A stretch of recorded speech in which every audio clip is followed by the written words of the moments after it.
Hello everyone! So another katanungan naman yung sasagutin natin ngayong araw patungkol sa DepEd ranking. So yung first question natin is, ano nga ba ang proof of residency na makikita mo dyan sa requirements na dapat mo daw ipasa sa DepEd para maging qualified ka sa DepEd ranking, sa RQA?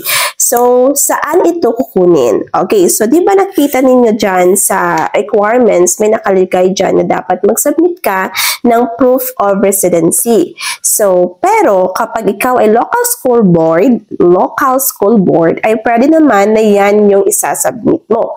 Pero para mas safe ka, okay, so kukuha ka na lang ng certificate of registration or voter's registration sa COMELEC.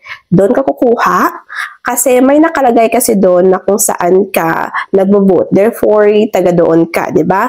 Kung saan yung residency mo, so therefore taga doon ka. Or, like for example, kung hindi naman dumating yung inyong voter's registration agad-agad.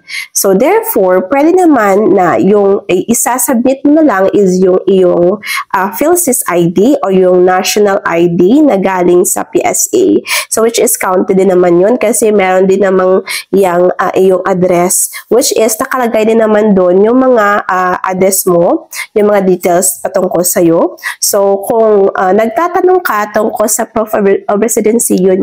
Kung local school board ka, ay pwede din naman yun yung gamitin mo. Magre-request ka ng voter's registration, ay pwede din naman na iyon yung isasubmit mo, or di kaya yung iyong national ID. Kung may gusto kayong videos na gusto nyong itanong sa akin, feel free to comment sa ating comment section sa baba at sasagutin natin. Para sa mga iba pang videos, please subscribe sa ating YouTube channel ha.